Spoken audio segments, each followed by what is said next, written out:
पंहिंजी कैद मान कुर भर के रंग आकाश में पहाड़ुनि खां बि पंध परे सितारनि जी पनाह में तूं हल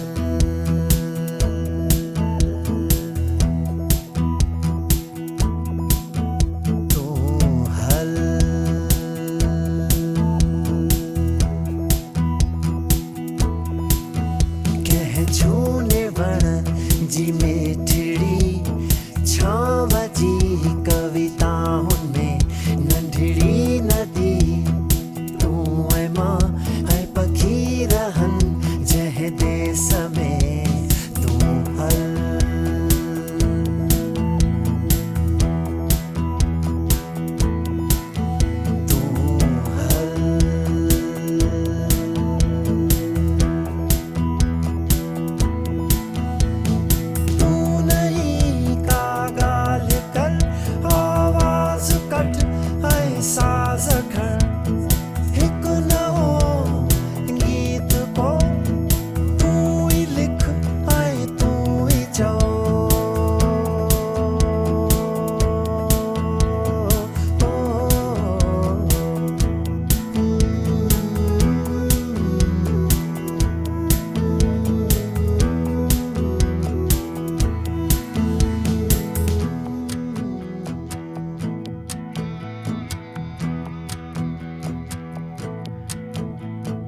पंहिंजी कैद मान कुर भर के रंग आकाश में पहाड़ुनि खां बि पंध परे सितारनि जी पनाह में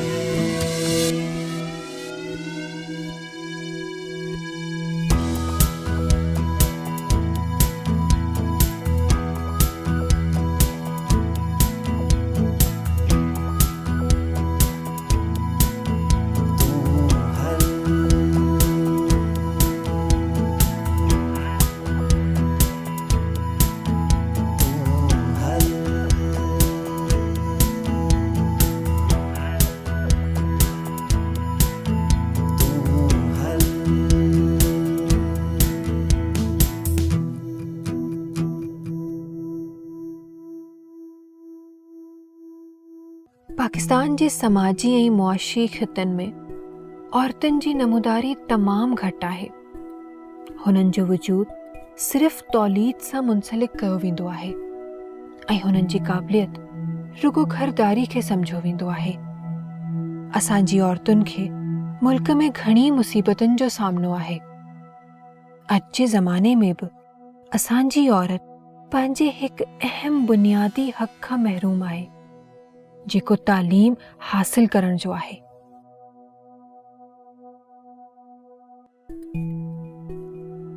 असांजे मुल्क जा इदारा ॾेही सिंध में न्याणियुनि जी तालीम खे आम करण जे लाइ जदीद तरीक़ा ॻोल्हे रहिया आहिनि। स्कूलनि जी इमारतुनि में मुकमल ऐं चङा बाथरूम ठाहिया वञनि, शागिर्दनि जी रिहाइश जे साम्हूं स्कूलनि खे ठाहियो वञे ऐं न्याणियुनि जी तालीम जे लाइ फीमेल उस्तादनि जो चुनाव कयो वञे त असांजी न्याणियुनि जे लाइ तालीम हासिल करणु वधीक आसान थी वेंदो।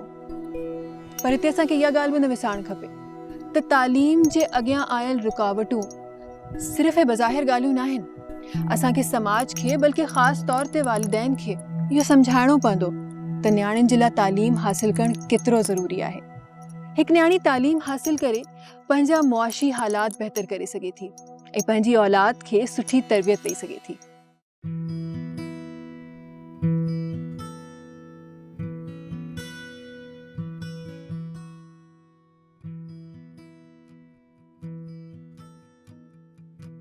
अस्सलाम वालेकुम बारो, अॼु जी दिलचस्प एक्टिविटी जे लाइ तैयार आहियो? वालेकुम अस्सलाम। बिल्कुल, आऊं तमाम पुरजोश आहियां। आऊं भी। अॼु असां छा कंदासीं? छा अॼु असां पोइ एपिसोड जी एक्टिविटी समझी उन ते मज़ीद कम कंदासीं? बिल्कुल सही।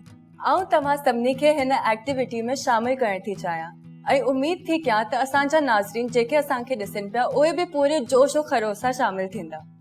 आऊं तव्हांखे शुरूआती जे एपिसोड्स में वठी थी हलां। छा तव्हांखे यादि आहे त असांजा सुपर हीरोज़ केर केर हुया ऐं उन्हनि जूं छा खूबियूं, कामयाबियूं ऐं महारतूं हुयूं? जी मूंखे यादि आहिनि। मूंखे रुगो पंहिंजा हीरो न बल्कि ॿियनि जा बि हीरो यादि आहिनि, सुपरमैन ऐं कश्यप जो वालिद साहब। मूंखे इहो बि यादि आहे त हर आम इंसान में हिकिड़ो हीरो आहे ऐं हीरो थियण लाइ नाले ऐं शोहरत जी ज़रूरत न आहे। ऐं इहो बि असांजे हीरो खे उतराइण जी ज़रूरत आहे त उन खे केरु जज़्बो ॾियारे ऐं हीरो थियण जो एहसासु ॾियारे त हू बि कारनामा करे सघे। तव्हां सभु त वाकई क़ाबिले तारीफ़ आहियो। आऊं ख़ुशकिस्मत आहियां जो आऊं तव्हांजी ऐं नाज़रीन में वेठल एॾनि उम्दा ॿारनि जी ट्रेनर आहियां। असां हाणे शुरू कंदासीं तव्हांजी पहिरीं हीरो जी कहानी सां। हिन में तव्हां मूंखे हुननि मसइलनि जे बारे में ॿुधाईंदो जंहिंखे अव्हां हल करणु चाहियो था। तव्हांजी कहानी जे मुख़्तलिफ़ किरदारनि जे बारे में ॿुधाईंदो ऐं कहानी जे बुनियादी मंसूबे यानी प्लॉट जे बारे में ॿुधाईंदो। आऊं हाणे तव्हांखे कुझु वक़्तु ॾींदसि त तव्हां उहे नुक़्ता पंहिंजी डायरी में लिखी वठो जेके आऊं सवालनि जी शक्ल में तव्हांजे अॻियां पेश कंदसि।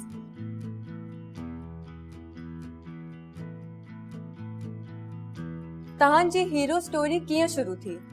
पंहिंजे ख़्यालनि में वञो ऐं याददाश्त में उहे पल ॻोल्हे कढो ऐं पोइ नोट्स लिखो।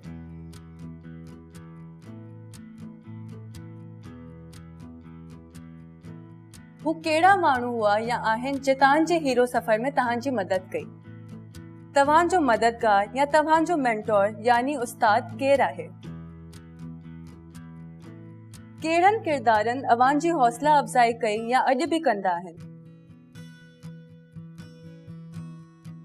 दोस्त, मिट माइट, भाउ भेण, पाड़े वारा, क्लासमेट्स, पालतू जानवर वग़ैरह जेके तव्हांजी कहानी में तव्हांजे लाइ मददगार थिया। छा तव्हांजी कहानी में अहिड़ा किरदार हुया जेके तव्हांजी कामयाबी में रुकावट बनिया? उहो छा मसइलो हुयो जंहिंजो हल तव्हां ॻोल्हणु चाहियो पिया? हिन सवाल लाइ तव्हां पंहिंजे उन मक़सद जो चुनाव बि करे सघो था जेको तव्हां पंहिंजे सोशल पोस्टर वारी एक्टिविटी में अॻियां आंदो हुयो। अगरि ॿियो कोई दिलचस्प मंसूबो दिमाग़ में आहे त तव्हां उहो बि लिखी था सघो।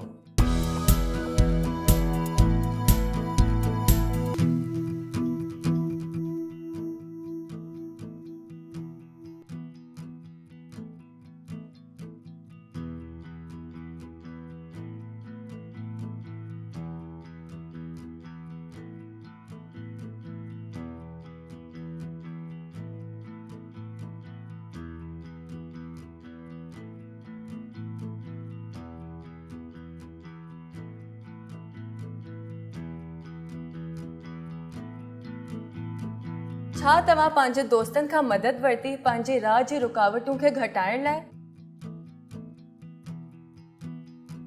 तव्हांजी कहानी जो नतीजो छा हुयो? छा तव्हां पंहिंजे मक़सद में कामयाब थिया? असांजा घर वेठल नाज़रीन असांखे पंहिंजूं कहानियूं girlscan@ascorpentertainment.com ते मोकिले सघनि था।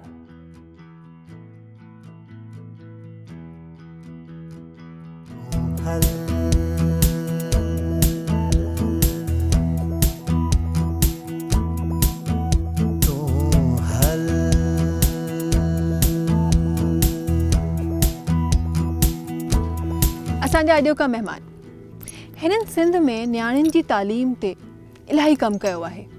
हे पुरज़म आहिनि सिंध खे हिकु तालीम याफ़्ता सूबो बणाइण जे लाइ। हलो त मिलूं था हुननि सां।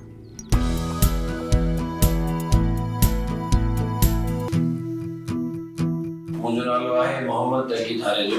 बेसिकली मां सखर डिस्ट्रिक्ट में तहसील आहे भगवान उनजो हिकिड़ो ॻोठु अदौर तौबो ब्लॉक में। मुंहिंजो वालिद साहब बि MP रहियो आहे 85 में। उनखां पहिरियों मुंहिंजो दादो बि MLA रहियो आहे। पॉलिटिकल फैमिली आहे। उन हिसाब सां मां बि हाणे उन्हनि जी अटैच खां पोइ बाबा जी डेथ खां पोइ प्रैक्टिकली मां बि पॉलिटिकली फील्ड में कमु कयां थो। डिस्ट्रिक्ट चेयरमैन रहियो आहियां सखर जो, तक़रीबन 1.25 साल डिस्ट्रिक्ट जो हेड कयो आहे। हाणे रिसेंटली असांजो टाइम पूरो थियो।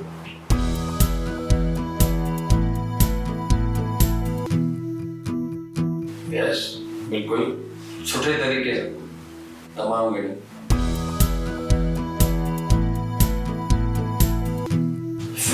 मेमोरेबल। हा बिल्कुलु जॾहिं मां 9th क्लास में उन महिल मूंखे हेड प्रीफेक्ट जो जेको आहे चार्ज मिलियो। और जेकी पहिरीं असेंबली जॾहिं कराई हुयमि मां ॿार 2012 साम्हूं उन्हनि जी असेंबली कंडक्ट करणु, मतिलबु उहो मुंहिंजे लाइ फन मोमेंट बि हुयो, लाइफ चेंजिंग मोमेंट बि हुयो। उन खां पोइ मां स्पीच में कॾहिं हेजिटेट न कयो।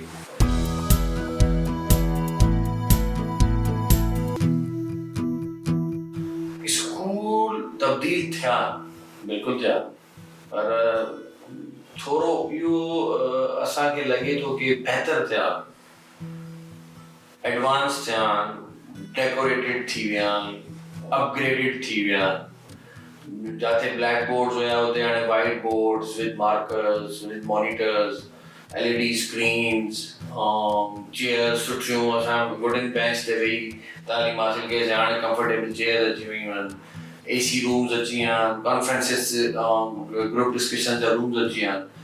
पर जेकी एजुकेशन जी प्योरिटी मां सम्झां थो असांजे टाइम में हाणे उहा घटि आहे। हाणे कमर्शियलिज़म घणो अची वियो आहे। पहिरें फीस घटि हूंदी हुई, तालीम ते तवजो घणी हूंदी, हाणे फीसिस तमामु घणी थी वियूं आहिनि ऐं हिकिड़ो ब्रांड थी वियो आहे कि हिन स्कूल जो पढ़ियल आहे त इहो भलो आहे।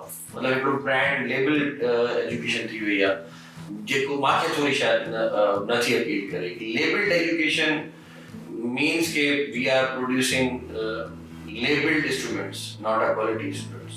इन करे मूंखे थोरो वणे नथी ॻाल्हि आहे, पर सच्चाई त सच्चाई आहे। इन महिल असां कंहिं 50,000 लख जी फीस वारे स्कूल में अगरि ॿार पढ़ायूं था त पेरेंट्स प्राउडली चवनि था असांजो ॿार हिन स्कूल में पढ़ंदो आहे। बाक़ी अगरि कंहिं गवर्नमेंट स्कूल में आहे त उहो ॿुधाइण ई पसंदि न कंदो। इहा शइ कि हाणे उहो दौरु पहिरें असांजे टाइम में ई हूंदो हो। असां गॾु गवर्नमेंट कॉलेजिस जा बि पढ़ंदा हुआ, मां प्राइवेट स्कूल में पढ़ियो, गुलशन कैम्ब्रिज सिस्टम स्कूल हो, अपग्रेडेड स्कूल हो उन महिल। पर कॾहिं इहो डिफरेंशिएट फील न कयोसीं कि असां गॾु गवर्नमेंट स्कूल जा ॿार बि सेंटर्स में पेपर ॾियण लाइ वेंदा त कॾहिं फ़र्क़ु महसूसु कयोसीं। पर हाणे इहो हिकिड़ो सोसाइटी में गैप क्रिएट थी वियो आहे कि हे कुझु लाइन्स ड्रॉ थी वियूं आहिनि कि हे सुठनि स्कूलनि जा ॿार आहिनि ऐं हे नॉर्मल स्कूलनि जा ॿार। त इहा शइ आहे, इहे डिफरेंस आहे, मूंखे नथो वणे, पर चेंज त आहे डेफिनेटली तमामु घणो चेंज।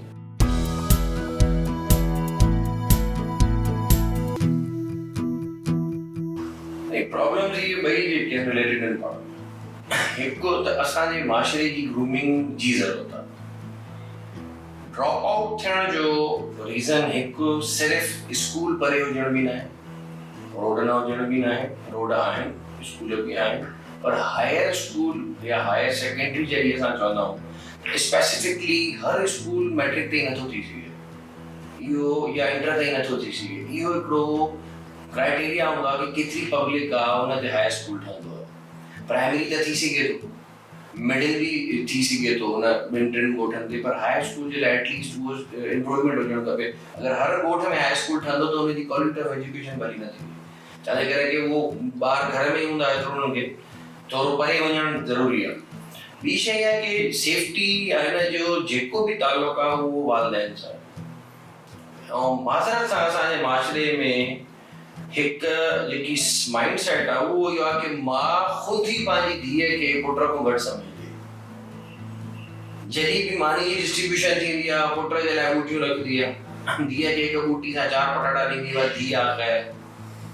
कपिड़नि जी डिस्ट्रीब्यूशन थींदी त पुट जे लाइ वधीक ईद ते कंहिं ओकेजन ते वधीक वठियो वेंदो छो जो पुट ऐं धीअ आहे ख़ैर। जेसि ताईं इहा बाइफर्केशन असांजे घरनि मां ख़तमु न थींदी तेसि ताईं असां उन न्याणी जे लाइ सूटेबल ट्रांसपोर्ट, सूटेबल एटमॉस्फेयर ख़ुदि ई पैदा न कंदासीं। अगरि असांजी कुझु टैलेंटेड छोकिरी आहे उनखे प्राइमरी खां पोइ बामाणे वॾी थी वई आहे, हाणे रधो पघो सिखे, सिलाई कढ़ाई सिखे, घर जा कम सिखे, पर पढ़ी छा कंदी? पुट जॾो हूंदो कुझु बि न कंदुसि पर हुनखे पढ़ाइणो आहे, पुट डिग्री वठंदुसि नौकिरी कंदो। त इहा माइंड सेट असांजो सोसाइटी जे अंदरि हिकिड़ो वॾो सेटबैक आहे। ॿिए नंबर ते बिल्कुलु माहौल जो फ़र्क़ु पए थो। कुझु जाइनि ते इहे इशू ईंदा आहिनि कि स्कूल थोरो परे आहे, उते अचणु वञणु ॾुखियो आहे, पर उहो अचणु वञणु बि सिर्फ़ु इन करे ॾुखियो आहे कि पीउ कंफर्टेबल न आहे कि पंहिंजी नियाणी खे मोटरसाइकिल ते विहाए स्कूल वञे। 3 छोकिरा विहाए वठी वेंदो स्कूल, पर पंहिंजी नियाणी खे विहाए स्कूल वठण में उहो अनकंफर्टेबल आहे।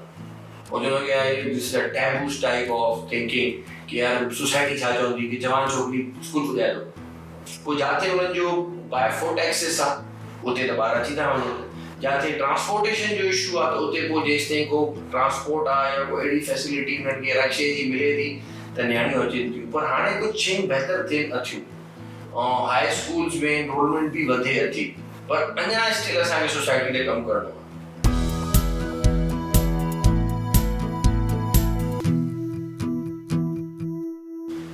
सर कैरियर काउंसलिंग बेसिकली सभिनि खां की मुंहिंजे हिसाब सां पॉइंट आहे। जेसि ताईं असां पहिरें फेज़ में कैरियर काउंसलिंग सां गॾु गॾु वालिदैन जी काउंसलिंग थियणु खपे कि उन्हनि खे इहा इम्पोर्टेंस ख़बर पए कि हे जेको ॿार आहे हे माइंडसेट चेंज थियणु खपे कि हे ATM मशीन आहे। पहिरें त इहो माइंडसेट चेंज थिए कि मुंहिंजो हे ॿार ATM न आहे कि मां हिन में पैसा इन्वेस्ट कयां थो सुबुह पैसा ॾींदो मूंखे। अगर उनजो इंटरेस्ट ना है कंहिं शइ में तव्हां हुनखे बाय फोर्स हुन में केतिरो बि प्रेशराइज़ करे मोकिली लो त उहा शइ को रिज़ल्ट ओरिएंटेड न बीहंदी। इन करे वालिदैन खे पंहिंजे ॿार खे बि as a partner as a stake उनखे गॾु विहाए पंहिंजी राय रखण जो हक़ ॾियणु खपे। और कैरियर काउंसलिंग जहिड़ी स्कूल पेरेंट और स्टूडेंट टे पार्टीज़ गॾु वेहनि थियूं त उहे हिक ॿिए खे रिस्पेक्ट करे ॿुधनि सम्झनि और पंहिंजी मर्ज़ी या पंहिंजी सोच में इम्पोज न करे त हिकिड़ो सुठो रिज़ल्ट ईंदो। अदरवाइज़ अगरि स्कूल ओवरफ्लो कंदो पंहिंजे पावर्स में या पेरेंट्स कंदा त ॿार खे नुक़सानु थींदो। अगरि ॿार जो रुझान न आहे कंहिं बि पर्टिकुलर फील्ड में उनखे ज़ोरी मोकिलियो थो वञे। ईअं ई कुझु सब्जेक्ट्स असांजे ॿार अहिड़ा पढ़ाया था पर जेको हुनजी मैट्रिक खां पोइ कंहिं कम जा बि न आहिनि, सिर्फ़ु उहो सिलेबस जो पार्ट आहिनि, एजुकेशनल सिस्टम जो पार्ट आहिनि, इन करे पढ़ाया था वञनि पर उनजो को लॉन्ग टर्म में बेनिफिट कोन्हे। त उहा कैरियर काउंसलिंग अगरि हिकिड़ो ॿार पसंदि करे थो इंजीनियरिंग खे और मां बि चाहींदा आहियां डॉक्टर ते उनजो को फ़ाइदो ई कोन्हे। अगरि हिकिड़ो ॿार पोइट थियणु चाहे थो, हिकिड़ो ॿार राइटर थियणु चाहे थो, हिकिड़ो ॿार पेंटिंग करे आर्टिस्ट थियणु चाहे थो, उनखे तव्हां ज़ोरी चवंदो त इंजीनियर थी त हे ज़बरदस्ती एजुकेशन मां हाणे ख़तमु थियणु खपे। ऐं हाणे हिकिड़ी फील्ड भी एतरी वसी थी वही है कि पहले तो जॾहिं असां पढ़ंदा हुआसीं वकिया या इंजीनियर या डॉक्टर ऑप्शन ही होंदा, हाणे न।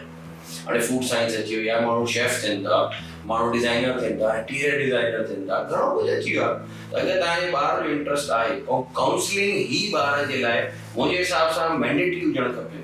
मैंडेटरी लेवल ते जीअं स्कूल मैनेजमेंट कमेटीज़ आहिनि, असांजी SMCs आहिनि या स्कूल सां रिलेटेड कोई भी अहिड़ी जेको गवर्नमेंट जी तंजीम्स ठहनि थियूं या उन्हनि खे मॉनिटर करण जे लाइ ठहनि थियूं। हाणे हर स्कूल जी SMC आहे, उन्हनि जे शेड्यूल में इहा शइ रखी वञे कि इहे मीटिंग्स थियणु खपनि, स्पेशली उनजी वालदा खे घुरायो वञे, जेकी बि नियाणियूं थियनि थियूं, जेकी चेंजिस आहिनि उनखे उन हाइजीन जो, उन प्रॉब्लम्स जो, हर शइ जो उन ॿार खे ख़बर हुजणु खपे कि खुदा न ख़ास्ता हो इन एज में अची को अहिड़ो ग़लति स्टेप न खणी वठे या को ग़लति स्टेप उन सां थी वञे ऐं ख़ामोश रहे, जेको अॻियां उनजी फैमिली लाइ उन लाइ वधीक एम्बेरसमेंट जो सबबु थी सघे थो। इन करे इहे सभु शयूं मैंडेटरी तौर ते SMC खे ऐं हर स्कूल एडमिनिस्ट्रेशन खे इहे शइ हिन पाबंद कयो वञे कि इहे काउंसलिंग्स थियणु खपनि और रेगुलर बेसिस ते तव्हांजी क्वार्टरली थियणु खपनि त जीअं जेके बि प्रोग्रेस आहे उहा बि ख़बर पवंदी रहंदी। को इशू घर में आहे त मां ॿुधाईंदी, स्कूल में आहे त टीचर ॿुधाईंदी, त ॿार खे आहे त हिननि खे ॿुधाईंदो गॾु वेठे। इहो ज़रूरी शइ आहे, मुंहिंजे हिसाब सां तमामु ज़रूरी शइ आहे।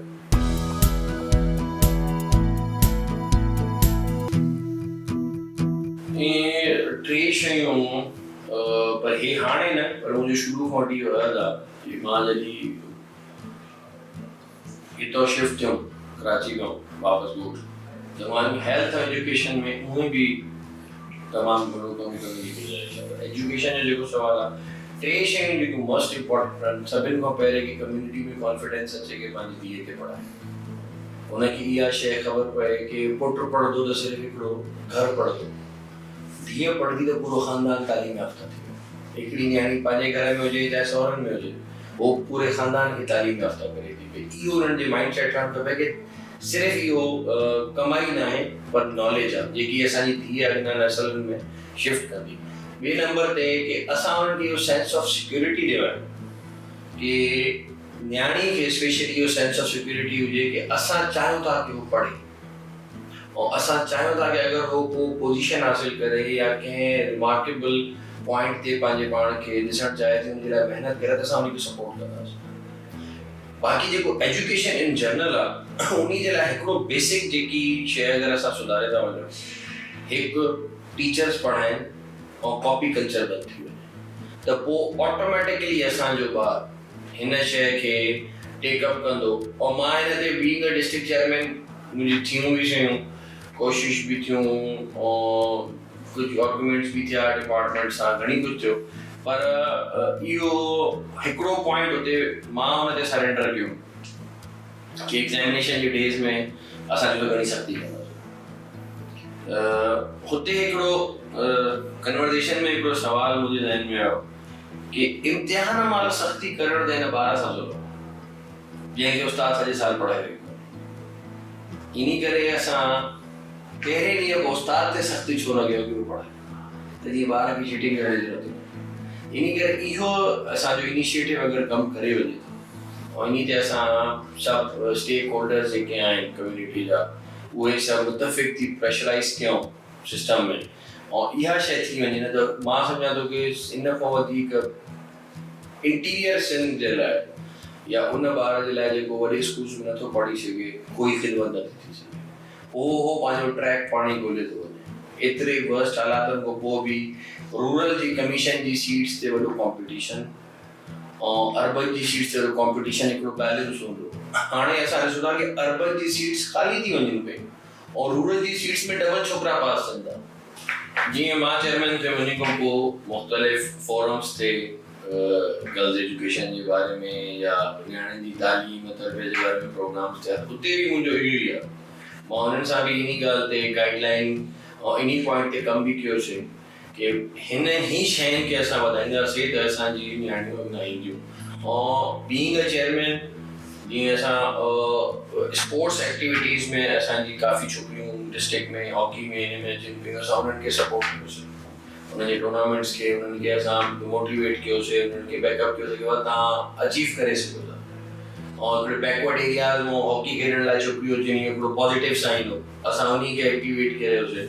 ईअं स्कूल्स में जॾहिं मुंहिंजा विज़िट्स थिया या कंहिं अहिड़े प्राइवेट स्कूल्स गवर्नमेंट स्कूल्स को इवेंट्स थींदा हुआ, को स्पोर्ट्स डे या को हुन में स्पीचिस जा, स्पेशली मुंहिंजो इहो आहे कि मां नियाणियुनि जे लाइ वधीक उन्हनि खे चवंदो हिननि खे थोरो फोकस ॾियो। या कंहिं अहिड़ी कम्युनिटी जा प्रोग्राम्स थींदा हुते ख़वातीन जो हूंदो उते बि मुंहिंजो इहो ई हूंदो तक़रीरनि में घणो कि तव्हां ख़ुदि पंहिंजी नियाणी ते जेसिताईं कॉन्फिडेंस न रखंदव तेसिताईं अॻियां न वधी सघंदी। जेतिरो तव्हां पुट खे सपोर्ट कयो था उन अधु नियाणी खे कयो तॾहिं बि कमु हली वेंदो। तव्हां पुट खे 100% था कयो, नियाणी खे माइनस में था कयो, इहो न कयो। त इहे शयूं असां बि उते अवेयरनेस कम्युनिटी में बि स्टेप बाय स्टेप कोशिशि कंदा अचूं था पिया। पर हे शइ अहिड़ी आहे कि हिन ते अर्ली रिज़ल्ट्स न ईंदा। हिन में पहिरें असां अगरि हिकिड़ी जनरेशन पढ़ाए वियासीं त पोइ चेंज थी वेंदी, पोइ सर्कल थी वेंदी, पढ़ियल लिखियल छोकिरी वेंदी उनजी धीउ ऑटोमेटिकली तालीम याफ़्ता। असांखे पहिरीं जनरेशन खे ज़ोर ॾेई पढ़ाइणो आहे, उन खां पोइ असांजो ऑटोमेटिक सर्कल ठही वेंदो।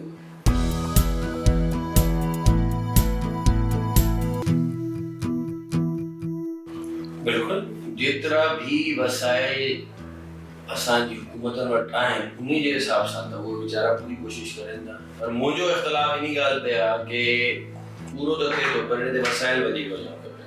असां पंहिंजी बजट जो तमामु घटि पोर्शन एजुकेशन ते रखूं था, उन खे वधाइणु खपे। हिकु शइ ॿी शइ कि जेको ॿारु स्कूल अचे थो उन खे त असां एजुकेशन ॾियूं था। हलो पोइ कंहिं फोरम ते तव्हां चओ घटि मिले थी, किथे वधीक मिले थी, क्वालिटी ते या हिन ते ॻाल्हियूं डिबेट डिस्कशन्स थी सघनि था कि क्वालिटी थ्रू आउट सॼी दुनिया में हिन ते डिबेट थींदी आहे। ईअं न आहे कि तरक़ी याफ़्ता मुल्कनि ते क्वालिटी में डिबेट न थींदी आहे, तरक़ी याफ़्ता मुल्कनि ते बि डिबेट थींदी आहे। त इन ते त असांखे क्रिटिसाइज़ करे सघिजे थो पियो कि किथे घटि या वधि एजुकेशन जो असां क्वालिटी घटि कई उन से वधीक। मुंहिंजो असल सोच इहा आहे कि हिन शइ ते असां फोकस कयूं कि जेके ॿार स्कूल नथा अचनि उन्हनि जे लाइ असां छा था मैकेनिज़म ठाहियूं। जेको अची वियो उहो उन आर्टिकल जे ज़िमरे में असां उनखे काउंट करे था वठूं, पर जेको चाइल्ड लेबर आहे, जेके मज़दूरी करनि था या जेके किथे कारखाननि में कमु करनि था, उन जे लाइ असां कहिड़ो मैकेनिज़म ठाहियूं, इहो वधीक इम्पोर्टेंट आहे कि जीअं उहे त स्कूल अचनि। जेके अचनि था हलो कुझु न कुझु पढ़नि था, क्वालिटी हेठि मथे करे तालीम वठी था वठनि, जेके नथा अचनि उहे त सफ़ा ज़ीरो थी विया। त उन्ही ज़ीरो खे आणण जे लाइ मां सम्झां थो कि फाइन सिस्टम हुजे, जीअं घणनि मुल्कनि में आहे कि अगरि ॿार न वेंदो, इहो ख़ैरपुर स्टेट में बि रहियो आहे, पहिरें जॾहिं मीर साहब जी हुकूमत हुई उन्ही में बि हिकिड़ो प्रेसिडेंट रहियो आहे ख़ैरपुर स्टेट में कि जेको ॿार स्कूल न वेंदो हुनजे माउ पीउ खे फाइन थींदो, हुनजे पीउ खे घोड़ा फाइन कंदा। असां बि ईअं ठाहियूं कि जंहिंजो ॿार अगरि स्कूल नथो अचे हुनजे पीउ खे फाइन कयो वञे, 3 फाइन खां पोइ हुनखे सज़ा ॾिनी वञे कि तुंहिंजो ॿार स्कूल छो नथो अचे। बेसिक एजुकेशन त हर ॿार खे मिलणु खपे, कानून बि चए थो, कॉन्स्टिट्यूशन बि चए थो, इख़लाक़ियात बि इहा आहे। त जेको गवर्नमेंट वटि अची वियो हुनजी क्वालिटी ते त असां ॻाल्हाए सघूं था, पर जेको नथो अचे उहो काॾे वेंदो, उहो त सफ़ा ज़ीरो थी वियो। मुंहिंजो माइंड सेट इहो आहे कि उन्ही खे वधीक फोकस करे असां अंदरि आणियूं, पोइ हिननि में क्वालिटीज़ में असां सुधार आणे सघूं था, पर जेको ॿाहिरि आहे असांजे इन सिस्टम हुई उहो असांजे लाइ त कंहिं कम जो ई न रहंदो ऐं ख़ुदि बि हुनजो कैरियर ख़तमु थी वेंदो।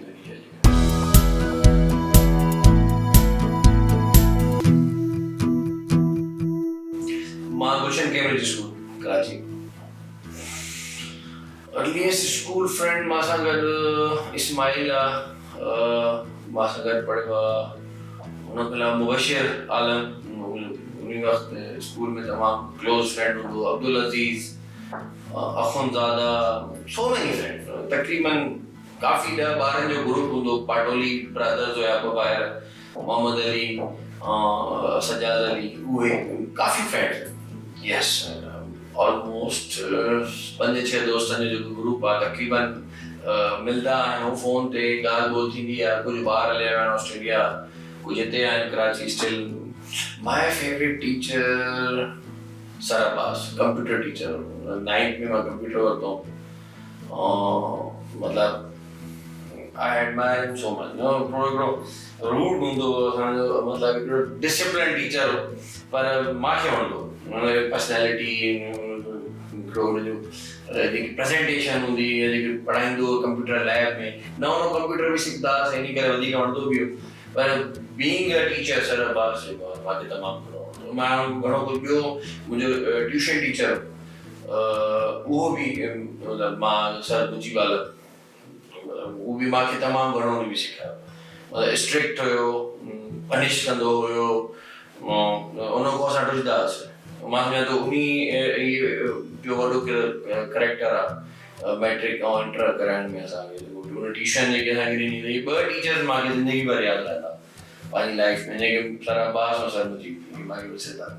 It's tough between biology and chemistry.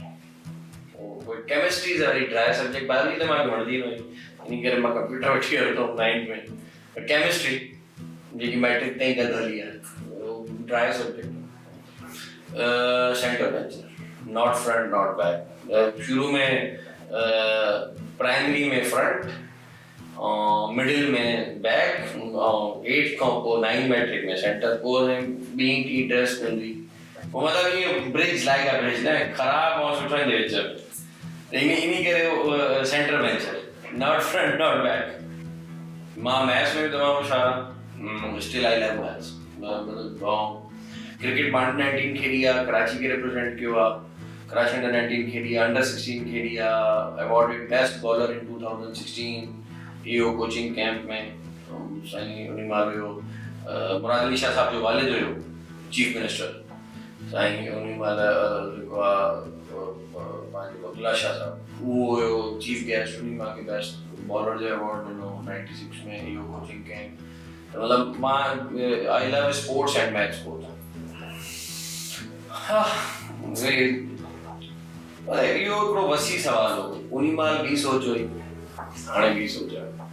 मुंहिंजो हुयो commission officer, I want to become a CSS officer. उन महिल जेको कुझु थो व्हाट यू आर टू, हाणे CSS ऑफिसर। उन महिल मूंखे इहा शइ वणंदी कमीशन ऑफिसर, छोकी मूंखे मतिलबु इहो हिकिड़ो हूंदो की यार ऑफिसर प्लस तव्हां कुझु करे सघो कम्युनिटी जे लाइ।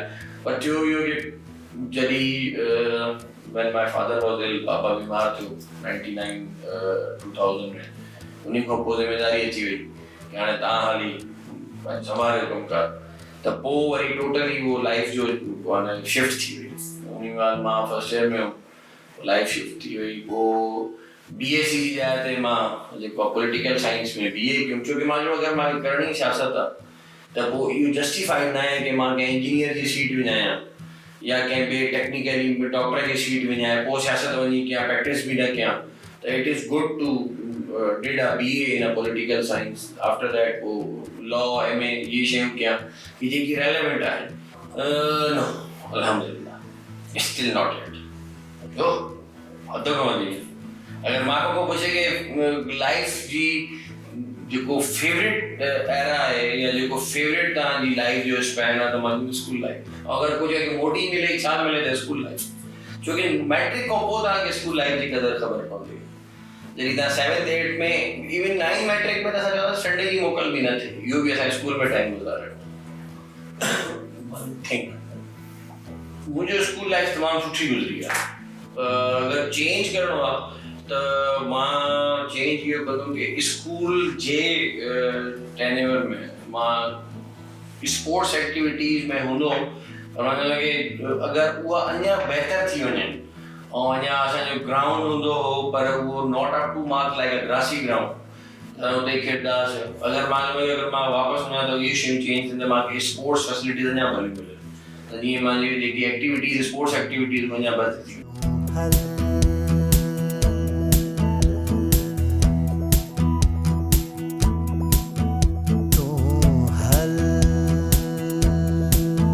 ख़ानदान ऐं ख़ासि तौर ते वालिद पंहिंजी धीउ जी क़िस्मत मटाए सघे थो मलाला जो वालिद ज़ियाउद्दीन इन ॻाल्हि जी मिसाल तव्हांजे साम्हूं आहे हू पंहिंजी किताब में लिखे थो त जॾहिं मां चवंदो आहियां त मूं मलाला जा पर कॾहिं कोन कटिया इन जो मतिलबु त मूं मलाला जे अॻियां उहे समाजी कैंचियूं कॾहिं अचण ई कोन ॾिनियूं जेके नंढड़ाई में ई न्याणियुनि जा पर कटे छॾींदियूं आहिनि मूं हमेशह चाहियो त मलाला आसमान ते उॾे